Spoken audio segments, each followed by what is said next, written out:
Well, see, when I was a student, Carl Rogers published that thing about the therapist has to be genuine, empathic, and positive. And then he had another condition, which is the client has to perceive that.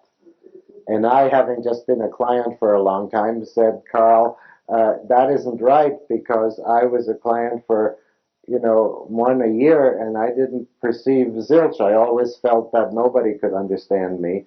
And, I could see that my therapist was a nice person out there, but me, and I kept having to have over and over and over the experience of being understood in my body without believing or perceiving that that was happening. And what, of course, he really meant is that the therapist can't just sit still with these lovely attitudes. The therapist has got to manifest them some way so they affect the client. And so he used the word perceive because he fell into the old model. But I think that's not correct. I think these attitudes have to organismically affect the way the client is living as an organism. And then gradually that filters up to the perception. What I'm denying is that that's a good place to start understanding, as if perception were the beginning. You deal yourself a machine, that's a body, and then you treat it like a photographic apparatus, and it starts to perceive, to see, hear, feel, taste, and touch, is the traditional way of explaining everything. In the traditional way, the body is treated simply as a mechanical something. And then we don't quite understand how it perceives, but since we have electric cells and photographic apparatus, it'll be something like that. And you start with perception.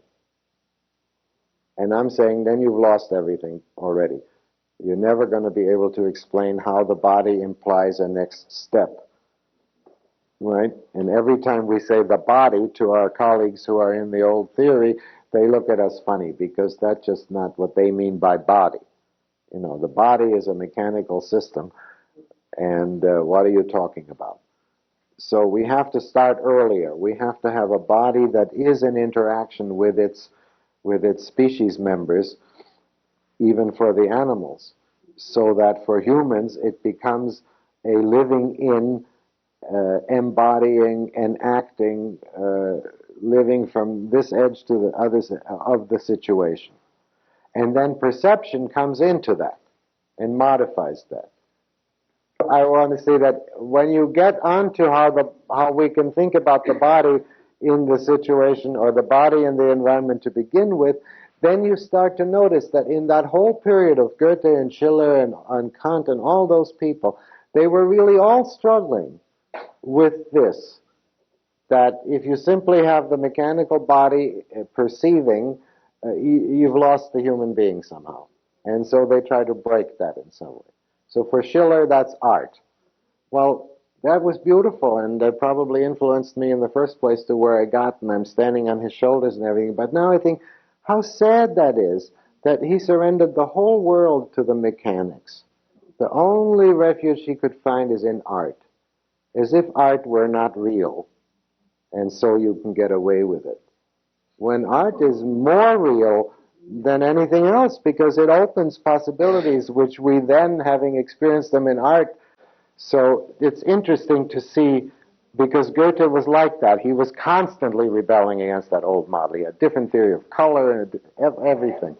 But it was such a struggle for those people, and it might not be for us anymore to give up the body to mechanics like that. All of nature to them was mechanical. It isn't to us, right, anymore.